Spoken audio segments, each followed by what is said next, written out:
Boa tarde, pessoal. Faltam só 2 mesas. Chegando ao final a Bienal, todo mundo já querendo mais. Eu ainda não, acho que eu ainda quero descansar antes. Mas bem-vindos, bem-vindas aqui ao nosso bate-papo. Um bate-papo que a gente vai falar sobre amor e outros sentimentos. E eu ia fazer uma piadinha, né? Um bate-papo fofo. E uma das coisas que a gente quer é exatamente tirar isso da cabeça, né? Porque o amor nem sempre é fofo. Mas eu estou aqui, primeiro, e quero dizer... Antes que senão eu vou esquecer na última mesa. Então, eu vou fazer isso agora. Os bate-papos aqui só aconteceram por conta de uma equipe enorme. Mas tem uma pessoa que foi fundamental, que é a Dani Costa Russo. A Dani, junto com a equipe da KDP e eu também, a gente que coordenou a produção. E a Dani foi a pessoa que ficou atrás de cada autor, mandou e-mail, pedia foto, ajeitou a chegada de todo mundo. Então, publicamente, antes que eu me esqueça, muito obrigada. Os autores dão muito trabalho, gente. Muito trabalho. Você não me respondeu. Aí, ó, começou, né? Mas estou aqui também, então, Dani Costa Russo, Solane Chiori, bem-vinda. E Vitor De Gasperi. E daí tem uma outra questão, que é fazer mesa com um dos meus melhores amigos. Então, é sempre complicado isso, né? Porque a gente fica feliz, mas, ao mesmo tempo, temeroso. Mas vamos lá. Eu escolhi ler a mini-bio de vocês. Raramente eu faço isso. Eu gosto que as pessoas se apresentem. Mas eu vou ler e depois eu quero que vocês acrescentem se faltar alguma coisa.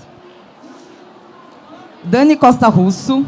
Ela é jornalista e escritora e idealizadora, curadora e editora do selo Auroras, voltado à publicação de obras escritas por mulheres. É autora do romance Beijos no Chão, disponível na versão física, que tem até aqui uns exemplares, e em book e audiobook.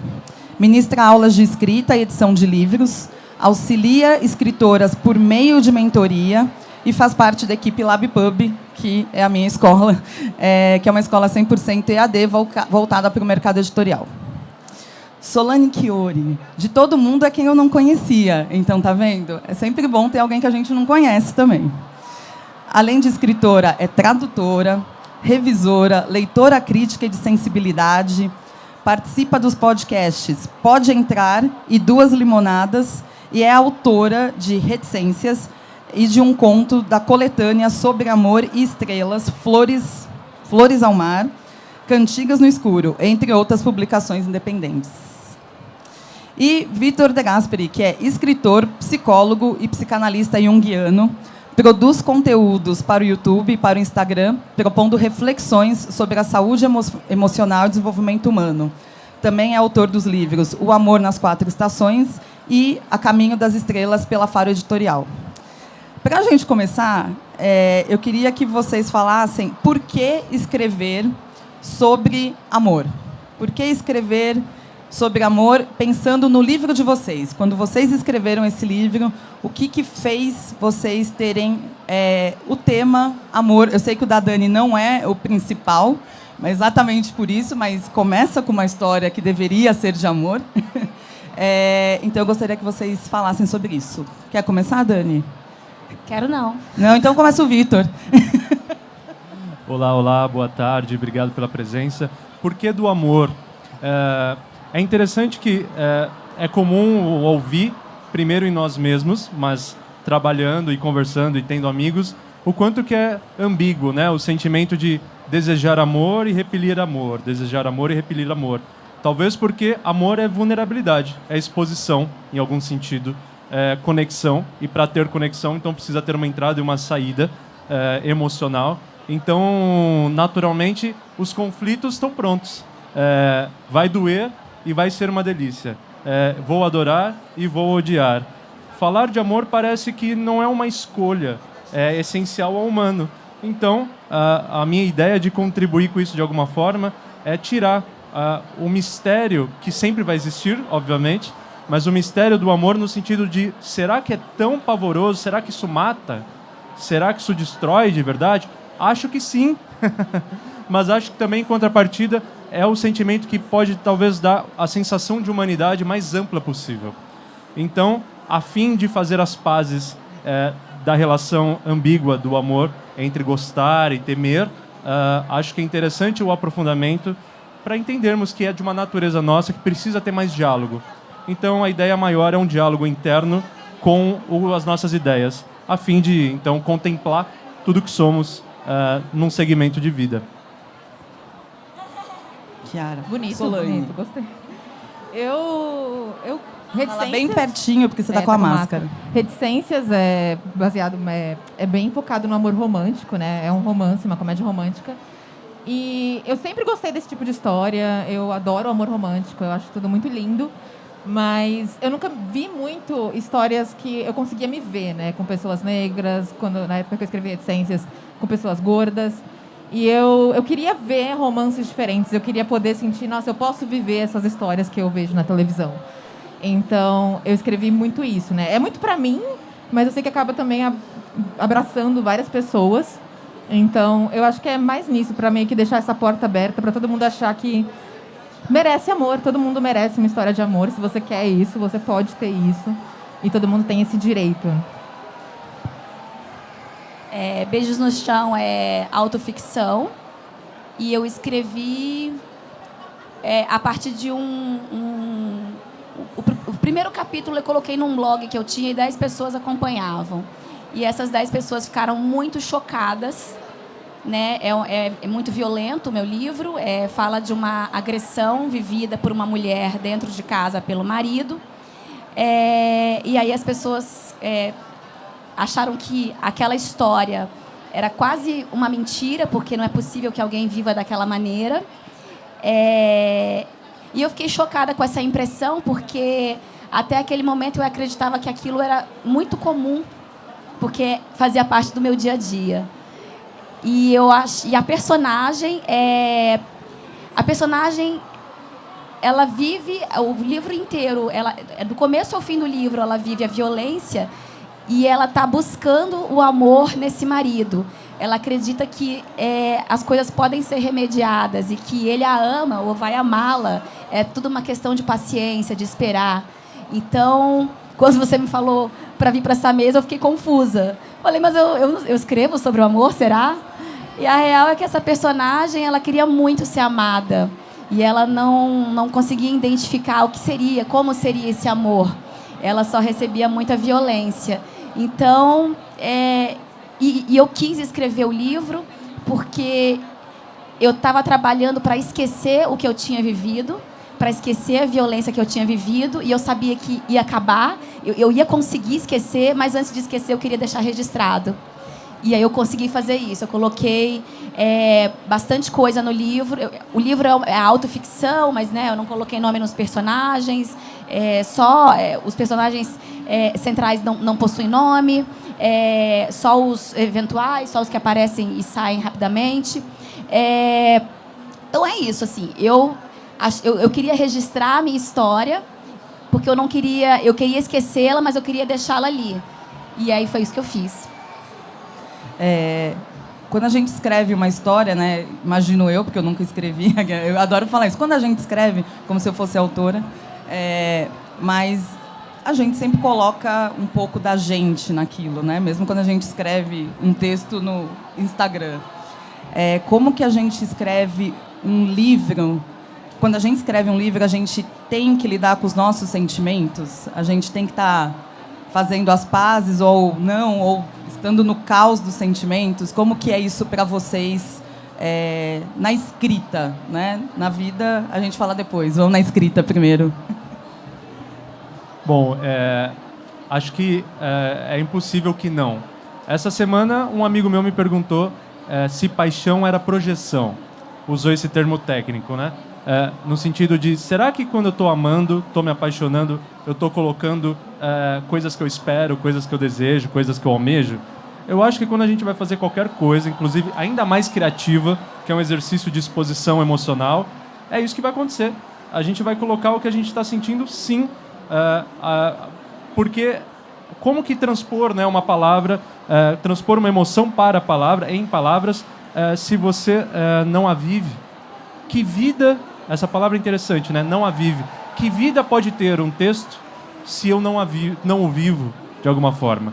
Claro, aí vão falar, não, mas a ficção, obviamente, vai falar coisas que eu não vivi, eu não fiz. Mas que emoções estão projetadas ali? Então, tudo que alguém escreve, claro, um terror, um romance, uma investigação, qualquer coisa assim, claramente, talvez não tenha vivido essas cenas. Mas quanto de emoção, de angústia, de ansiedade, de medo, de felicidade, de prazer tem ali, né? Uma coisa essencial ao humano é a angústia. E a angústia é mobilizadora. E isso é uma coisa importantíssima, porque o quanto que a gente tem medo desses sentimentos que a gente julga negativos, porque são desconfortáveis, mas eles são impulsões. Medo, angústia, ansiedade, tensão. É para você ir para frente, para você mudar, para você ajustar, para você consertar. Então, peraí, que angústia é essa que me faz escrever? E escrever o quê? Se eu não sinto nada, eu não faço. Então, se eu escrevo é porque eu estou fazendo algo que tem dentro. E pronto, ali vai, de alguma forma, ser projetado, ou melhor, vivenciado em palavras o que há dentro de você. Acho que essa é uma experiência natural do artista em si. E quando eu falo artista, não é só o artista que escreve ou que faz uma obra de arte. É o artista no sentido da criatividade interna, que é de todos. Então, criar é produzir uma vida dentro que vai para fora, seja lá no que vocês vivam, mas viva. Eu acho que o sentimento, ele faz muito parte da história. Você coloca os personagens, para eles parecerem de verdade, ele tem que ter sentimentos. E a gente trabalha muito com coisas que a gente viveu, que a gente sentiu. E às vezes com, sei lá, seu amigo viveu uma história de amor, que ele vem e chora pra você, aí você, nossa, legal, vou escrever sua história. Mentira, não roubem a vida dos seus amiguinhos. Mas a gente aprende também com o erro dos outros, com as histórias que a gente ouve. E às vezes não é, sei lá, meu livro é sobre um meu romance que eu vivi. Mas a forma que eu encaro o amor, a forma que eu encaro o romance, a forma que eu encaro relações, está ali de alguma forma, não tem como fugir disso. Não é tanto, nem sempre vai ser baseado no meu namoro, do meu casamento, mas tem alguma coisa ali da forma que enxerga o mundo, que enxerga os relacionamentos, eu acho. Eu não considero possível escrever sem que tenha toda a minha carga de sentimento ali. Até quando eu vou escrever uma orelha ou quarta capa de um livro, de alguma autora minha, eu preciso fazer isso concentrada no que eu sinto.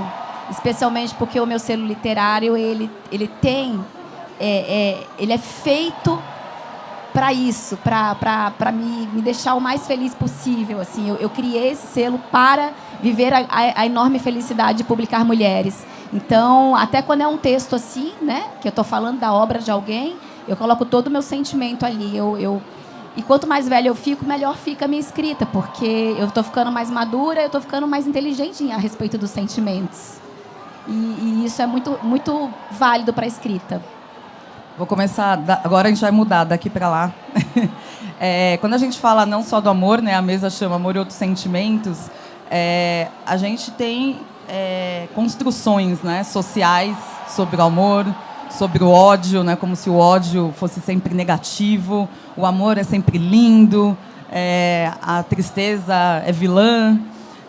Vocês acham que a literatura tem um papel fundamental na desconstrução social para os leitores, para a pessoa poder se enxergar e ver que aquilo ali não é como passaram, não é um conto de fadas, né? Embora contos de fadas, se vocês pegarem os originais, são terríveis.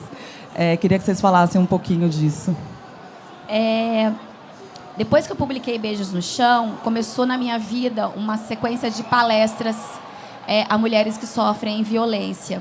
E a mulher que sofre violência, ela vive culpada, porque ela acha que ela fez algo para merecer aquilo. Então, o livro trazia justamente isso. O livro traz isso. E eu já vendi livro da seguinte maneira. Me encomendaram, sei lá, 20 exemplares e uma vez uma pessoa encomendou 20 exemplares e me passou 20 endereços porque eram amigas dela. Então, essas leitoras se identificam com a personagem e depois me procuram e dizem: que bom que você escreveu isso, porque eu estava me sentindo completamente solitária, culpada, idiota, uma burra. E aí eu percebi que, na verdade, existe esse padrão, né? É o padrão do agressor e o padrão da vítima. Então, sim, a gente está nessa função aí, a gente desconstrói coisas e a gente acrescenta e a gente mostra que você não está sozinho. Pelo menos as minhas leitoras, elas me escrevem dizendo, eu sinto que eu não estou sozinha. Existe essa rede invisível e silenciosa de mulheres muito agredidas à beira do feminicídio, que é o caso da minha personagem, e elas adoram, elas percebem que elas não estão sozinhas e elas tomam atitudes a respeito disso, assim. Eu já participei eu já participei de muita reunião com mulheres agredidas. Eu participei como convidada para dar orientação, mas a orientação positiva do tipo, vocês vão fazer isso, o caminho é esse e vai dar tudo certo. Porque aí eu acabo sendo aquele exemplo de grande superação. Eu acho que você falou uma coisa de não se sentir sozinha. Eu acho que isso é o mais importante, né? Tanto na literatura quanto na ficção, no geral. Às vezes um filme, um desenho, às vezes, você vê que fala de um sentimento de uma forma que você sente também, né? Às vezes um sentimento que nem você falou, tristeza, raiva, às vezes você pensa, eu fui cruel porque eu pensei nisso, mas quando você pensa é normal, a gente é humano, a gente sente coisas. E eu acho que a literatura, a ficção no geral, ela traz isso pra gente, esse abraço, né? Tipo, você não tá sozinho, todo mundo pensa isso, todo mundo sente isso. E eu acho que isso é muito importante, né? Pra gente, sei lá, ser menos cruel com a gente mesmo, talvez. Ouvindo vocês, que bom que eu fiquei por último agora, que minhas colegas deram bons materiais para eu pensar. Você já foi trabalhando, né? Fui pensando, mas... É que você é psicólogo, você que tem que começar as falas. Ai, meu Deus. Como você está? Pronta. Mas, a culpa é da sua mãe. Mas é porque foi importante ouvi-las. Porque, por tudo que vocês acabaram de falar, fica claro que na ficção, ou seja, qualquer escrita que vai por esse lugar da criatividade, até o nome ficção cria, então, a ideia de invenção, de algo que não existe e tudo mais. Quando talvez a ficção seja a mera plataforma para falar a realidade. Então, por exemplo, a Dani descrevendo essas obras, expõe nitidamente que de ficção só tem a plataforma para trazer a realidade com o holofote. Então, se a desconstrução é possível, é trazendo a realidade para a ficção, assim como as histórias encantadas, as originais são terríveis. Então, na verdade, fizeram uma artimanha para tirar a realidade da ficção e aí ficar de uma forma mais palatável. Então, a desconstrução, eu acho e a provocação de todo autor, e de todo leitor, e de quem é pensante, é pegar a realidade e expô-la. Expor a realidade ao máximo, porque a realidade é machista, a realidade é preconceituosa, a realidade é o caos. Quando a gente expõe isso, a gente consegue, talvez, fazer uma conversão, porque de história encantada e fingir que isso não acontece, a gente já tem. Acho que aí a ideia é não dizer que estão sós, né? Como você disse, não estão sós, e nesse movimento de reconhecimento de um problema, harmonizar, então, o pensamento. Porque não dá para conversar sozinho sobre o machismo. Aí, ok, vamos trazendo essa pauta e vamos nos conectando. Então é interessante, eu achei essa dialética interessante entre pegar a ficção, mas para expor a realidade. Me pareceu um bom ato de desconstrução. A gente está aqui no estande da KDP, né, lidando com autores independentes. Nenhum de vocês... A Dani ainda é mais ou menos uma autora, já foi, né? Quando escreveu esse livro aí, mas nenhum de vocês são. Mas eu acho que é muito importante a experiência de vocês. Então, eu queria que vocês falassem quando que vocês decidiram escrever esses livros e a escolha do formato, né? Por exemplo, a Solane escolheu escrever uma história de 2 adolescentes, a Dani uma autoficção, o Vitor quase uma crônica, uma vivência dele. Então, eu queria que vocês falassem disso, né? Porque eu acho que tem muita gente que quer escrever, mas como que eu coloco isso, né? Então, na verdade, Reticências, primeiro eu lancei ele no KDP, é verdade. Na Amazon, falha a primeira minha. versão. E eu quis escrever essa história, eles são um pouquinho mais velhos, não são igual ser adolescentes, se formaram na faculdade, estão trabalhando, Mas eu brinquei muito com a troca de mensagens, porque é uma história que eles conhecem pela internet. Então tem, sei lá, playlist do que eles trocam. E eu não sei, eu acho que foi um meio que eu achei ali, a internet, para alcançar mais gente, alcançar leitores. E eu quis escrever essa história porque eu gosto muito do filme Mensagem para Você. Eu não sei quem conhece aqui. Muita gente não lembra desse filme. E eu escrevi essa história que é meio bastante baseada nela. E depois de um tempo, eu vi que todo mundo começou a ler, começou a gostar, a comentar. E aí ele saiu pela Out, selo da Globo. Então eu fiquei muito feliz, eu pude voltar para a história, escrever de novo. Mas foi isso. Eu respondi a sua pergunta? E, assim, quando que você falou, vou escrever? Eu escrevo desde muito nova. Olha, todo mundo aplaudiu Obrigada, você. gente.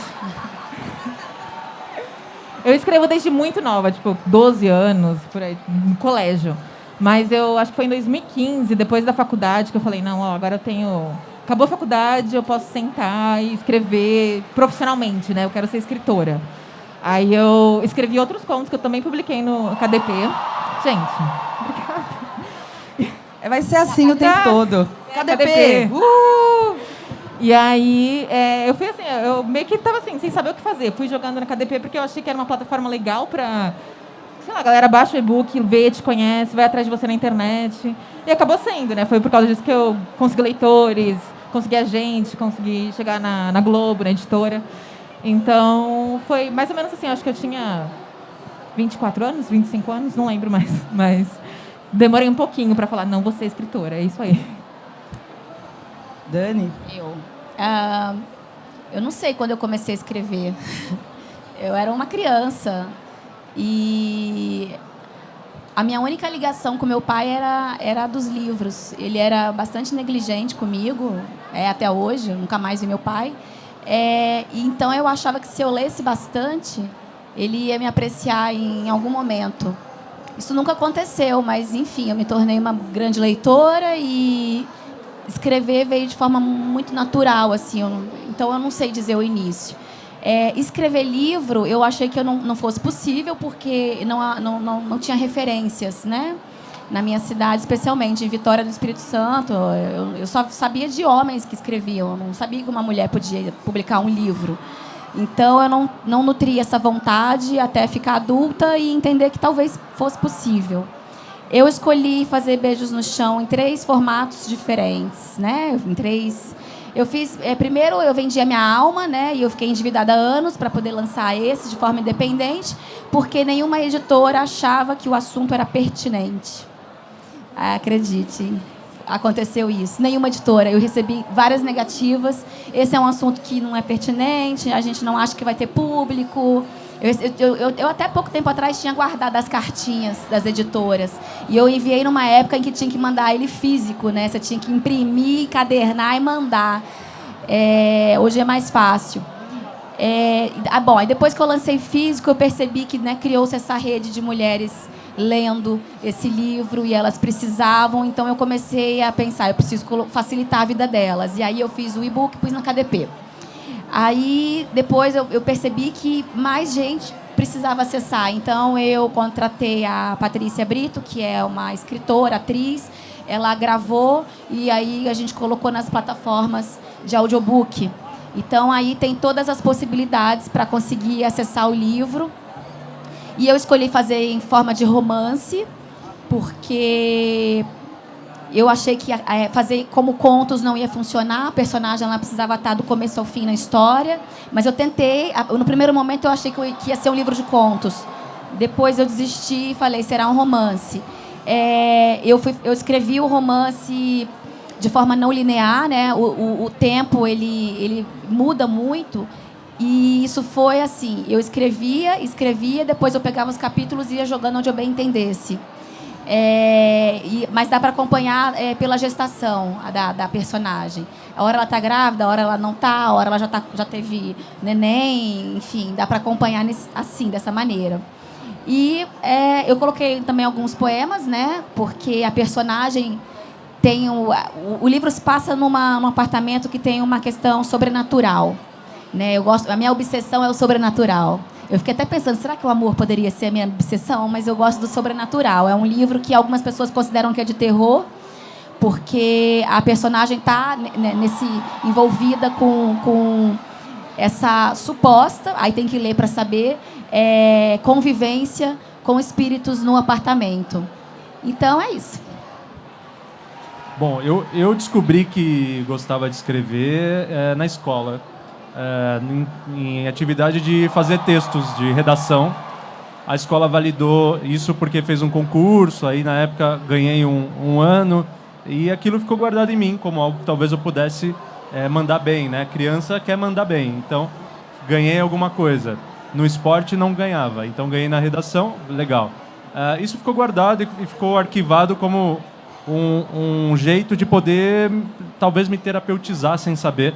Porque na adolescência eu fui escrever, né? Sobre o amor, sobre os primeiros foras, sobre as paixões platônicas, mas isso ainda ficou silenciado por um tempo.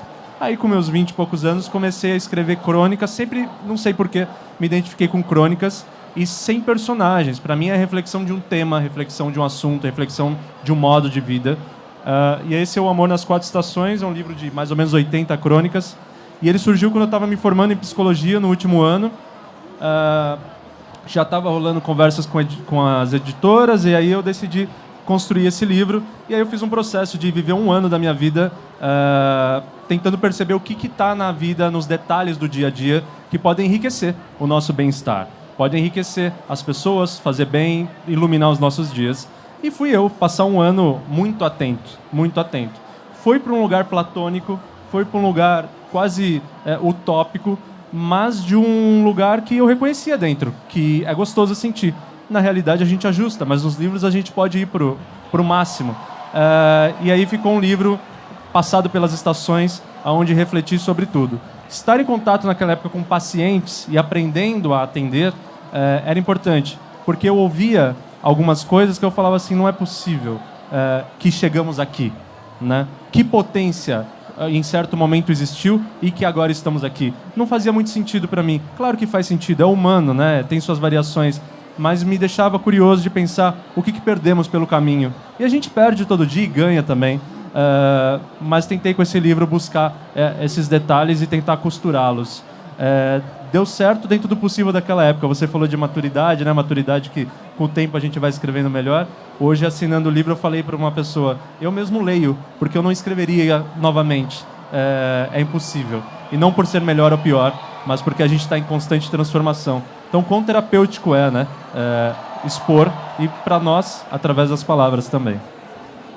A gente ouve muito falar, né, que o amor mudou, nos dias de hoje é diferente. A Solange tem um aspecto no livro dela que é a troca, né, por mensagens. Como é o amor para vocês? Não só como autores. Porque é importante a identificação, gente, dos leitores. Pega uma cerveja aí. Como vocês veem... Tem um psicólogo aqui já, tá tudo bem.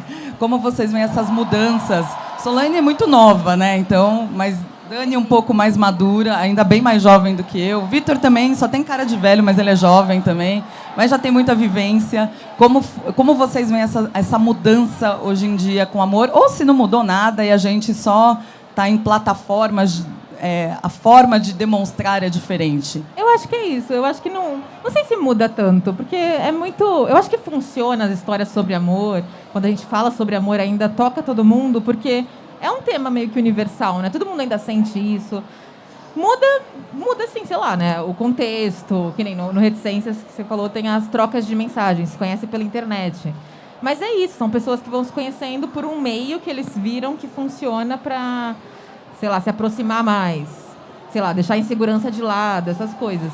Mas o sentimento, eu acho que não muda tanto, eu acho que é o mesmo. Mas aí eu sou novinha também, você falou, eu não sei, né, de repente. O amor mudou. A sociedade mudou, então o amor mudou. O feminismo mudou o amor. A gente não aceita mais o amor que o homem dava. O amor antigo, o amor que vinha bem precário, o amor que era migalha. A gente não aceita mais. Então, o feminismo mudou o amor, e graças a deusa, porque, estava tudo errado. Estava tudo errado. Então, e sim, as plataformas mudaram o amor. Eu já estive no Tinder. Aquilo ali é um horror. As pessoas não se comunicam, as pessoas não conversam, as pessoas elas querem tudo para ontem e geralmente não funciona. Então, o amor ele mudou em muitos aspectos. Historicamente, agora está cravado aí, esse é um momento que tem sido crucial para as mulheres. A gente prefere ficar sozinha a ficar com um amor que não nos abastece. Isso afeta a literatura. Eu vejo escritoras em lives, em palestras, falando que o amor romântico que a gente escreve hoje é muito diferente do amor romântico que se escrevia antes. Porque agora nós somos mais sozinhas, só que não solitárias. Nós temos a demanda de ser chefe de família, porque os homens vão embora. E a gente não fica mais em casamentos precários. E isso transforma o amor, isso muda o amor. Então, na minha concepção, ele mudou. E, para mim, é um grande desafio. Eu tenho 41 anos e eu vivi o amor uma vez. E por causa da pandemia, eu tive que abrir mão dele, porque ele era de outro país e aí fecharam-se as fronteiras e a gente... Literalmente fecharam. Nunca mais se viu e eu desisti, porque a solução era casar, mas eu já casei 2 vezes. Tem que casar mesmo?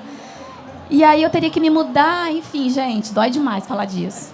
Aí o que eu fiz? Eu escrevi. Eu passei a pandemia escrevendo. Eu escrevi um poemário de mais de 580 versos para expurgar essa dor, porque enfim eu encontrei o amor saudável, o amor que não machuca. E eu não pude ficar com ele, então eu escrevi as fases da separação nesse poemário. E ao fim dele, eu estava pronta para entrar no Tinder. Entrou? Já saí, né? Falando de amor e também ouvindo, acho que não dá para falar de amor sem falar de amor próprio. Não sei se podemos amar algo com saúde se não entendermos o amor próprio. Porque se não há o amor próprio, você, em algum momento, causa uma anulação. E aí o amor já se fragmenta em alguma outra coisa. E vai se desenhando, talvez, em outras e outras coisas. É abrir espaço, é não se cuidar. Que a gente vai encontrar pessoas que talvez não consigam, com respeito ou com saúde, amar. É nossa responsabilidade não deixar, não acontecer, não dar seguimento, né? Então, o amor próprio me parece um lugar essencial e primeiro. E me provoca também, estava aqui pensando, me veio a frase, me veio assim, ame como uma criança, me veio em algum momento. Pela espontaneidade. Eu tenho amado muito como gatinhos, porque eu tenho 6 gatos e eu vejo eles tão delicados, eu acho eles fofos e acho que eles estão amando.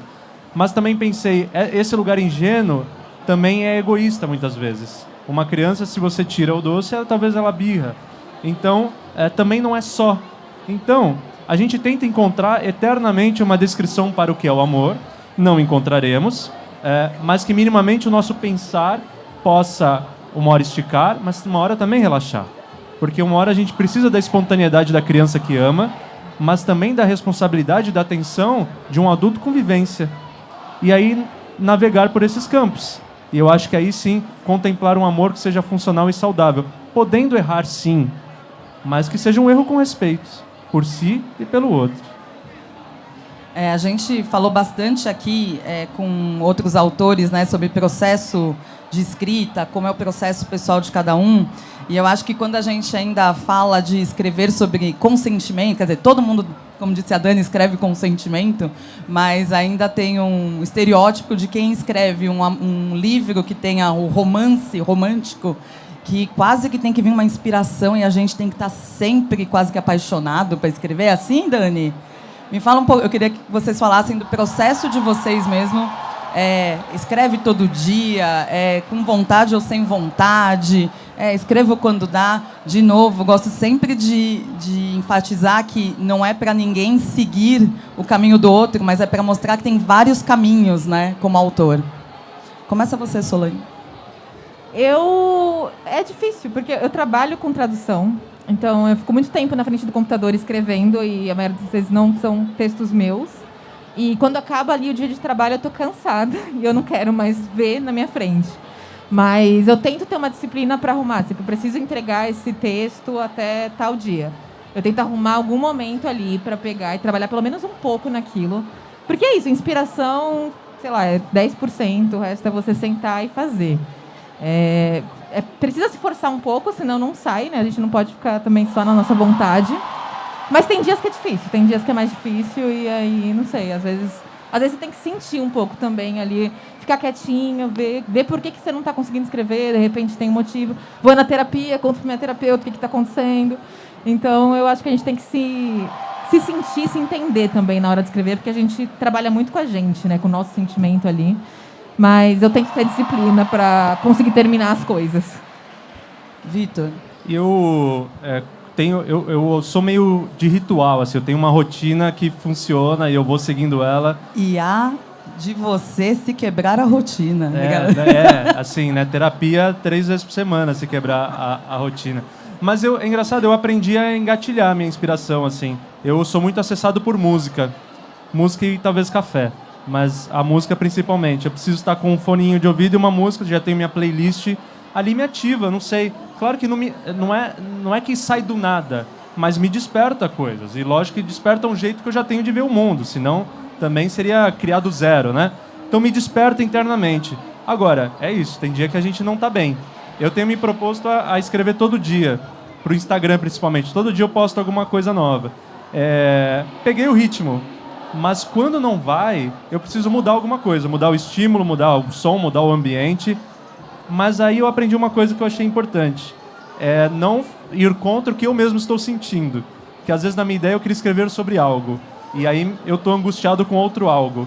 E para mim é válido ouvir este algo que está angustiando e também falar dele. Aí vai. Então, às vezes, eu acho que travar, não conseguir, é meio ir contra a maré.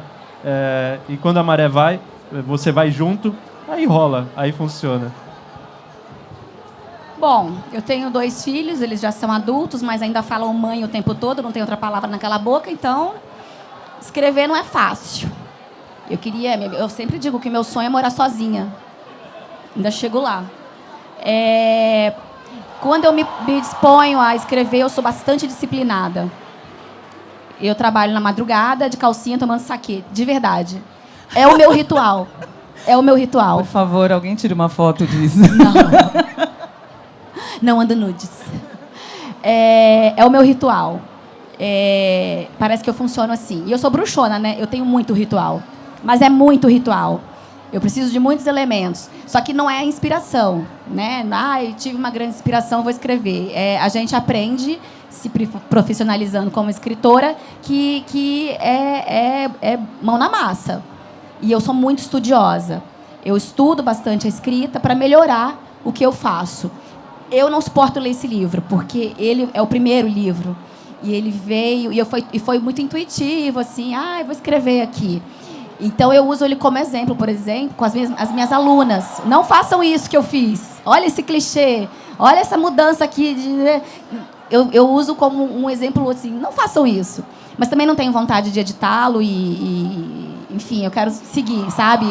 Ele foi importante para eu chegar aqui onde eu estou hoje. Eu só sou editora por causa desse livro. Porque eu tive que aprender a editar, né, para lançá-lo, e eu tomei um gosto, um amor enorme por isso. Aí eu larguei o jornalismo para publicar livros. Eu não estou conseguindo escrever porque eu edito livro todos os dias da minha vida. Eu tenho quase 30 autoras. A demanda é altíssima. Aí eu leio original, aí eu estudo, aí eu dou aula. Então, eu não estou conseguindo escrever. Eu tenho 3 obras em andamento, mas eu só as visito de vez em quando, porque realmente eu não estou conseguindo parar para escrever. Mas eu faço como ele. Eu, todo dia, escrevo alguma coisa, mas não é nada ordenado. Antes da gente abrir para perguntas, eu queria saber qual sentimento a gente está precisando escrever para os dias de hoje, os dias atuais. Continua sendo amor ou tem um outro sentimento que é importante também? Todo mundo pensando. Tempo! Desculpa, não, me veio um brainstorm, assim, não sei, mas me veio assim, engraçado, me veio um pouco o oposto, me veio revolta, assim, né? falar sobre o desconforto, né? Falar sobre a angústia, porque propor o que a gente estava falando antes, o palco do que não está bem, né? E talvez falar do que não está bem é um sentimento amoroso, porque é o meu amor para que esteja bem. Não sei, me veio de fato choveu aqui para mim assim uma coisa mais revoltante, mais de revolta. Se seu próximo livro for sobre isso, você me dá uma porcentagem? Como é que é? Vamos conversar. Seu nome vai na ficha catalográfica e tá ótimo, né? Na ficha não, no expediente. Expediente. Tá ótimo. 5% das vendas, já coloca. Eu não sei, eu pensei também, a primeira coisa que veio foi esperança, porque eu acho que qualquer sentimento tem que partir de esperança, sabe? Até a revolta, pra você se revoltar, você precisa ter esperança de alguma coisa que vai mudar, sabe? Eu não sei, eu acho que é um pouco da raiz de todos os sentimentos, a gente ter esperança. Eu não penso em sentimento, eu penso que eu só estou conseguindo afirmar que eu tenho um pouquinho de maturidade agora, em comparação ao que eu tinha antes, quando eu resolvi que eu ia ser escritora, porque eu estou tentando entender a comunicação. Eu acho que falta muita comunicação, a gente não se comunica. Ninguém se comunica bem.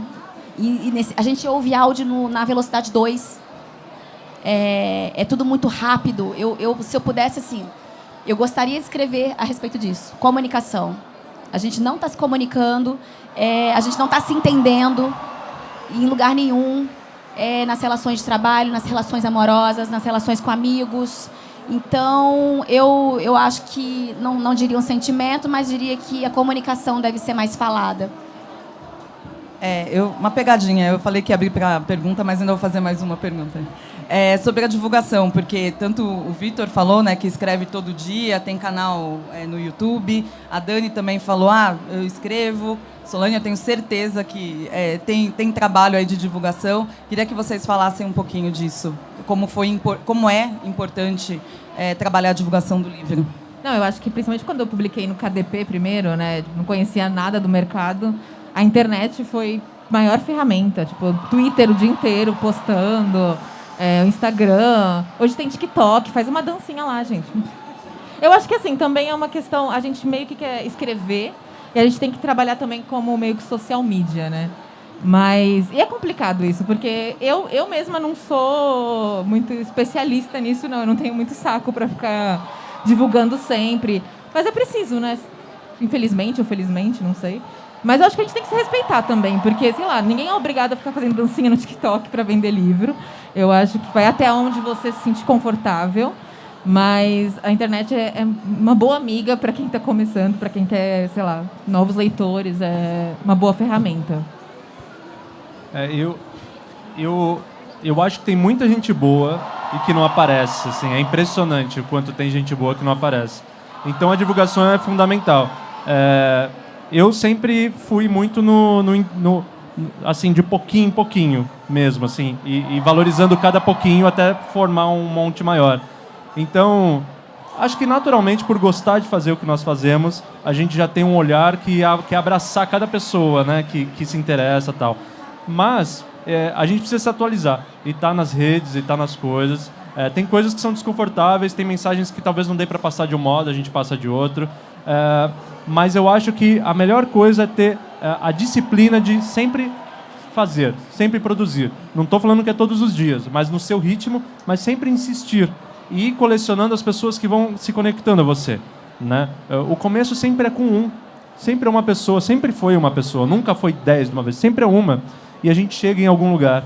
Então, não sei que receita e não sei para que trabalho funciona uma coisa ou outra. Para mim está funcionando escrever para o Instagram todos os dias, no feed. E tem girado sozinho, não estou precisando pagar, não estou precisando fazer nada. As pessoas têm gostado. Mas isso está acontecendo nos últimos 6 meses, e eu falei que comecei a escrever com 7 anos, são então 22 anos. Então, a gente vai aprendendo os modos, eu acho que são individuais, mas a força de vontade do trampo, acho que faz a gente entender por onde ir, né? E tem que seguir essa intuição um pouco, entender onde o seu trabalho cabe. Dani, você faz esse trabalho para o selo Auroras, né? Você que faz? É a famosa euditora. Tá tudo na minha figura. Vou falar de Beijos no Chão. Quando eu pensei assim, já que é para gastar um dinheiro que eu não tenho, eu vou caprichar na dívida, eu contratei pessoas para me olharem. E então eu fiz uma grande campanha, mas eu fiz uma campanha que as pessoas estavam achando que era um filme. Acho que eu passei a mensagem errada. É um livro! Estão esperando Meses até hoje, de campanha. Né? Por quê? Bom, eu convoquei a maior força que existe, a das mulheres. Eu contratei uma fotógrafa, a gente viajou e o livro a história se passa dentro de um apartamento. E ela, depois de ler o livro, falou: eu vou tirar a personagem do apartamento. Eu vou colocar a personagem num lugar absolutamente isolado de natureza. E ela falou sério. Eu fiquei até com medo, porque eu não conhecia ela. A gente foi para um lugar que não chegava carro. A gente teve que subir 1 quilômetro a pé, com a mochila nas costas.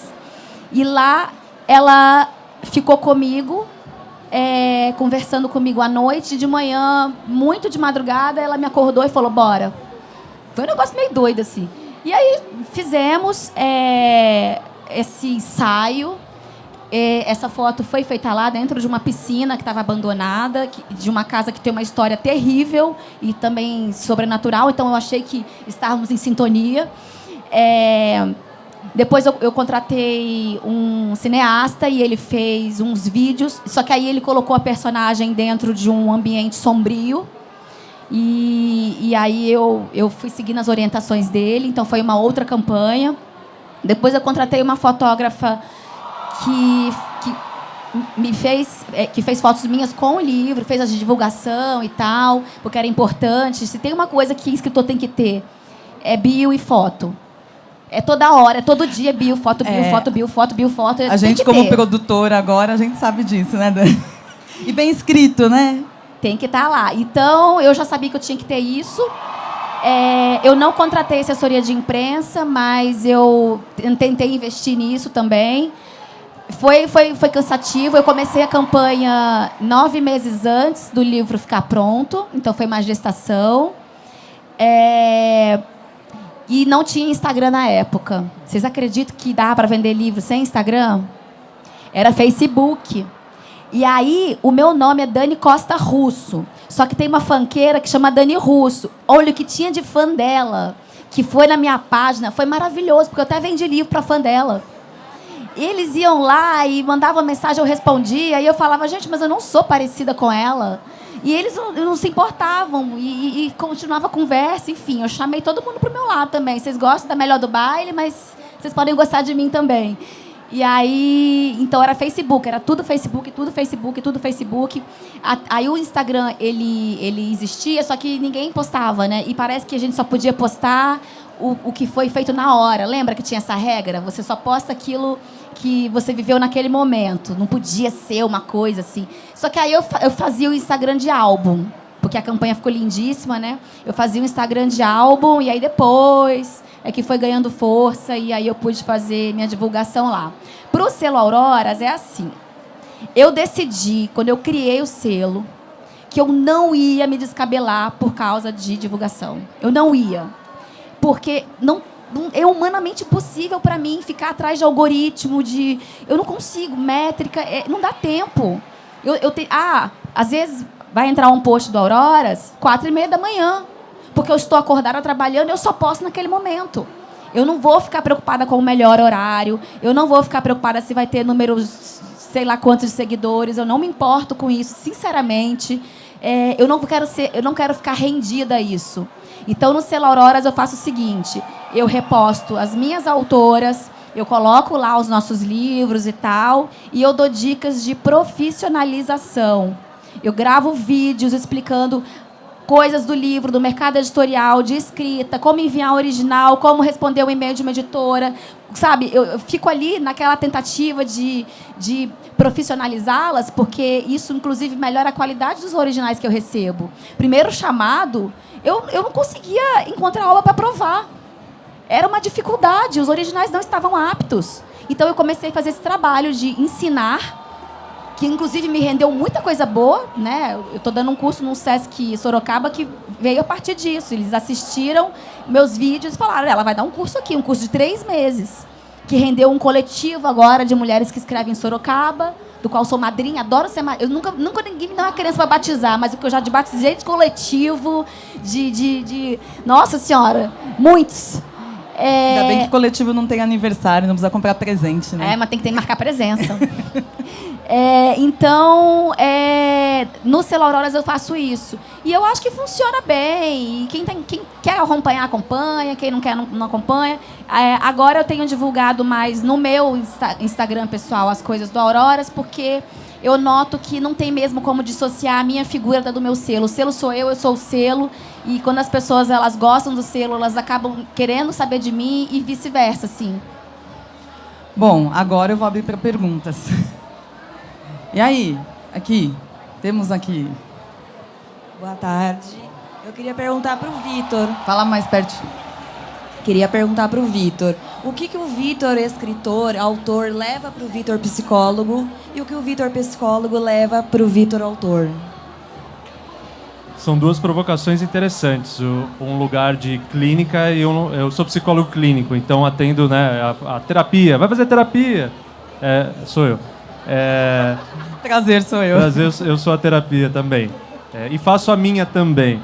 Mas eu acho que tem um vai e vem interessante, porque no lugar das artes você consegue explorar as emoções humanas com mais caos, com mais imersão, talvez, né, com mais movimento. E eu estou falando de mim mesmo, né? Porque o psicólogo que não faz terapia, tá estranho, né? O psicólogo que não sabe o que é ser paciente, o psicólogo que não sabe o que é estar imerso às emoções. Então, para ser psicólogo, precisa ter vivência também. Então, eu acho que levo para a clínica e levo para os meus pacientes a minha humanidade, a minha vulnerabilidade, a minha possibilidade de também ser frágil. E trago de lá a possibilidade também da imperfeição e também da celebração do que vai bem. É importante isso. Às vezes terapia parece que é só para a gente arrumar o que não vai bem. Celebrar o que vai bem também é um ótimo exercício. Então eu acho que vai por aí. Inclusive em terapia, quando chega um dia que a gente não tem nada para falar, é porque não tem problema, daí não precisa de terapia, né? E normalmente são os melhores dias, né? Exato. Porque não tem defesas, né? Mais perguntas? Vamos lá, pessoal que eu paguei.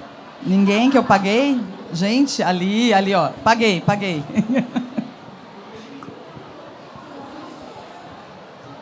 Boa tarde, eu quero fazer uma pergunta para a Dani.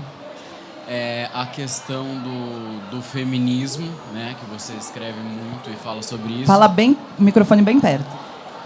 Eu sou advogado, então a gente vê que através da lei, por exemplo, a gente tem uma lei para punir o crime de feminicídio. Só que ela não é efetiva porque cada vez mais os crimes aumentam. A gente tem a Maria da Penha, que também não é efetiva. O Brasil mata mulheres, ainda é o que mais mata, inclusive mulheres trans. Como que é essa relação com o público feminino, né, através da literatura, né?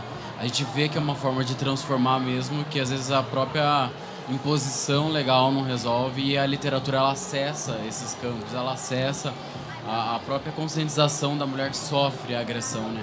Como que é para você isso, né? Poder gerar essa movimentação social? Uma curiosidade, a personagem, eu não coloco o tempo, não digo o ano na história, mas a história se passou de um jeito que o desfecho dela aconteceu um mês antes da Lei Maria da Penha começar no país. Então, assim, por um mês, alguma reparação poderia ter sido feita, né? Enfim. As mulheres, elas desconhecem as leis e elas desconhecem seus direitos. E como tudo é muito segredo, não busca informação, porque não quer se expor, porque a família é algo sagrado que não se desfaz. Então, ela não conhece a lei. Mas quando ela lê o meu livro, ela começa a entender que, né, não está sozinha e que ela pode buscar por uma reparação, ela pode sair dessa situação. Mas como que ela vai sair dessa situação? Com a lei, tem que ir atrás das leis, tem que ir atrás dos seus direitos. Existe a Amelinha Telles, né, a famosa Amelinha Telles, ela tem uma ONG há 30 anos e ela tem o Promotoras Legais Populares, em que ela educa mulheres ao longo de um ano, e essas mulheres aprendem tudo de lei voltado para mulheres. E constantemente elas me chamam para fazer em reuniões de Zoom, em que elas fazem um link do meu livro com as leis que podem proteger as mulheres. É muito impressionante como elas fazem isso, assim, elas têm umas boas sacadas. Então, eu acho que, tá vendo, a literatura está ajudando de uma maneira que eu nem imaginava que poderia ser assim. Quando eu vivi a última violência daquele homem que tentou me matar, é curioso isso, porque quem me disse para ir embora foram 2 policiais. Eles entraram no apartamento, eles viram aquele sangue todo, eles viram aquela situação toda, meus filhos chorando e tal, né? Eles falaram, menina, troca de roupa e desce. Vamos à delegacia. Era uma delegacia da mulher, mas ela era horrível. Já tinha estado lá antes e não fui bem atendida. Muito pelo contrário, me mandaram voltar para casa e continuar com meu marido. Então, eu entrei e a delegacia era muito perto da minha casa, só que eles ficaram dando voltas. E eles disseram assim, veja bem, não tem como a gente te proteger, não tem lei que te resguarde, porque não tinha mesmo na época. Pega tuas coisas e vai embora. Esse homem vai matar você. A gente vai para a delegacia, você vai fazer o registro, você vai fazer o exame e você vai embora. Faça isso.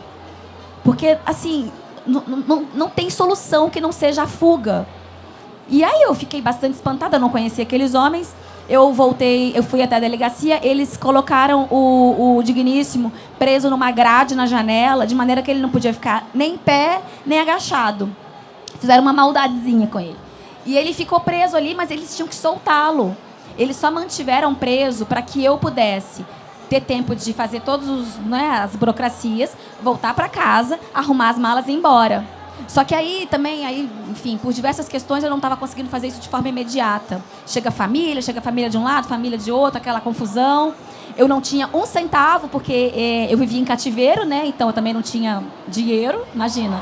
Eu não tinha acesso a telefone, eu não podia sair de casa, então eu não tinha nada. E sair, de repente, era muito custoso para mim. Mas eu fiz isso, eu segui o conselho desses 2 homens que eu não conhecia. Eu peguei minhas coisas e fui embora. 1 mês depois, a lei foi aprovada. 1 mês depois. Mas tudo bem, né? Deu tudo certo. Você está aqui. E eu nunca vou deixar de me emocionar. Nunca.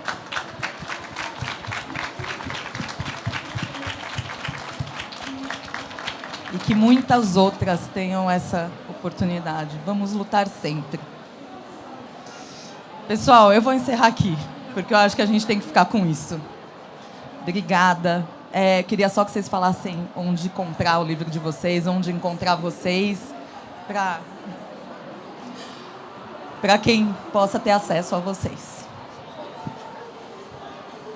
Por favor. Eu estou em qualquer rede social, é só procurar meu nome, Solane Quioro. O Reticências, ele foi publicado pela Alt, pelo selo da Globo Alt, que está ali, quem quiser está ali.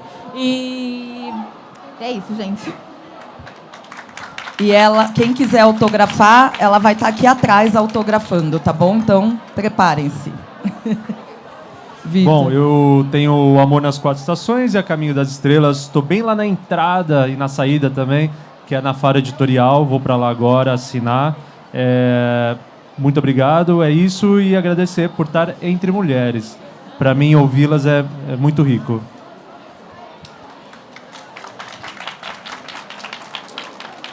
No Instagram, eu sou Dani Costa Russo. Eu mantenho fechado, porque quando a gente fala de certas questões, a gente não consegue ficar super exposta, super aberta a tudo. Então, eu tento manter fechado para eu controlar quem entra lá. Mas eu aceito todo mundo. Só que eu tiro quando eu não quero também, né? Então, por isso que ele é fechado. O meu selo. Siga o meu selo, por favor. Selo Auroras. Só mulheres escritoras maravilhosas do Brasil inteiro, completamente dedicadas a essa nova carreira que eu estou dando a elas a chance de ter. E elas estão me dando a chance de seguir na minha carreira como editora. E é isso, eu divulgo lá. Eu nem tenho divulgado Beijos no Chão, porque eu quase já não tenho mais exemplares físicos. Eu trouxe os últimos para cá, né? Mas tem e-book, tem audiobook, e é isso. Obrigada, Solane. Obrigada, Dani. Obrigada, Vitor. Teremos a última mesa. Aleluia, graças a Deus. Às 18 horas. É uma mesa com finalistas e a vencedora Vanessa Passos, do Prêmio Kindle de Literatura. Ela já está até aqui, ó. Faz assim, Vanessa. Olha lá. Obrigada, pessoal. Bom restinho de Bienal para todo mundo.